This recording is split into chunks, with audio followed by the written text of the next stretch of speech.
करते हैं और आज की शुरुआत करते हैं हफ्ते की ही शुरुआत में सबसे पहले विदेशी बाजार के संकेतों के साथ। जैसे कि हर रोज हम शुरुआत करते हैं, समझने की कोशिश करते हैं कि इस वक्त अमेरिकन मार्केट्स में शुक्रवार के सेशन में किस तरह की क्लोजिंग दिखी, इस वक्त एशियाई बाजार की ओपनिंग कैसी नजर आ रही है और उसी के अंदाज से समझने की कोशिश करते हैं कि भारतीय बाजार में आज की ओपनिंग कैसी हो सकती है।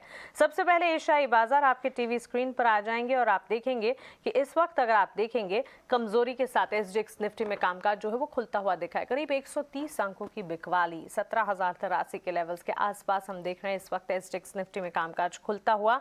वहीं जापान और कोरिया के बाजार में 1.5% तक की गिरावट देखी जा चुकी है। तो एशियाई बाजार से तो हम देख रहे हैं इस वक्त कमजोरी जो है वो हावी होती हुई। शुक्रवार के सेशन में अगर अमेरिकन मार्केट्स के ट्रेंड की बात करें, वहां पर भी फिर से महंगाई को लेकर चिंताएं जो हैं वो बढ़ती हुई दिख रही है और उसका असर है जो कि अमेरिकन मार्केट्स पर आप देख रहे हैं। शुक्रवार को डाउ, नैस्डैक, एसएनपी में बिकवाली का दबाव देखने को मिला। गिरावट पर ही ट्रेड्स जो हैं वो क्लोज होते हुए भी दिखे। 400 अंकों की गिरावट हमने डाउ में देखी। उसके बाद नैस्डैक में 3% तक की कमजोरी। टेक्नोलॉजी हैवी काउंटर्स में जो लगातार बिकवाली का दबाव है उसका एक इम्पैक्ट है जो कि पड़ता हुआ हमने अमेरिकन मार्केट्स पर ऑन फ्राइडे सेशन देखा और एसएनपी में भी गिरावट के साथ ही कामकाज देखने को मिला। बॉन्ड यील्ड में फिर से 4% की तेजी नजर आ रही है। तो ये जो स्पाइक है इस पर खास तौर से आपको नजर रखनी होगी। तो क्लियरली एशियन मार्केट्स की शुरुआत इस वक्त कमजोरी के साथ होती हुई नजर आ रही है और साथ ही अगर आप देखेंगे अमेरिकन मार्केट्स में भी शुक्रवार के ट्रेडिंग सेशन में हमने देखा कमजोरी के साथ ही ट्रेड्स जो हैं वो क्लोज होते हुए दिखे, जो कि साइंस हैं भारतीय बाजार के लिए कि ग्लोबल सेटअप से हमें जो है सपोर्ट इस वक्त तो ज्यादा नहीं मिल रहा है। अब आइए कमोडिटीज की चाल को एक बार समझ लेते हैं। कमोडिटीज, करेंसी, बॉन्ड, क्रिप्टो में क्या कुछ हो रहा है वो देख लेते हैं और उसके बाद आगे बढ़ेंगे और समझेंगे कि संस्थागत निवेशकों ने भारतीय बाजार में क्या कुछ किया है। पिछले हफ्ते की गिरावट के बाद कच्चे तेल ने रिकवरी की कोशिश जरूर की है। इस वक्त अगर आप देखेंगे ब्रेंट क्रूड में हमने देखा करीब $92 के आसपास के लेवल्स नजर आ रहे हैं। घरेलू बाजार में भी कच्चे तेल की चाल में उथल पुथल जरूर है, लेकिन एक रिकवरी की कोशिश में नजर आता हुआ एनर्जी पैक। इसके अलावा अगर आप देखेंगे बुलियन मार्केट में भी सुधार देखने को मिल रहा है।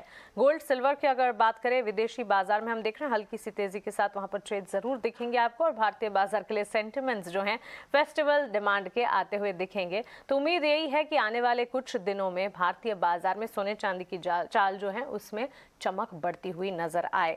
क्विकली आपको बता देते हैं करेंसी, बॉन्ड्स और क्रिप्टो और डॉलर इंडेक्स 112 डॉलर के लेवल्स के आसपास ट्रेड करता हुआ। यूएस 10 ईयर बॉन्ड यील्ड जैसे कि मैंने बताया 4% की तेजी, यहाँ पर एक स्पाइक आता हुआ और बिटकॉइन ऑलमोस्ट $19,000 के लेवल्स के नीचे इस वक्त ट्रेड करता हुआ दिख रहा है। तो ये हुए विदेशी बाजार के संकेत आपके लिए जो कि इस वक्त कमजोर नजर आ रहे हैं। एशियाई बाजार में कमजोरी और अमेरिकन मार्केट्स की शुक्रवार की बिकवाली का दबाव।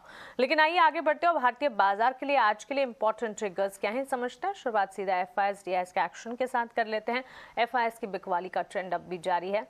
बिकवाली कैश मार्केट में 1011 करोड़ की एफआईएस ने की है। वहीं 1624 करोड़ की खरीदारी कैश मार्केट में डीआईएस की तरफ से आते हुए दिखी है। 2022 करोड़ की खरीदारी इंडेक्स फ्यूचर्स में एफआईएस ने की है।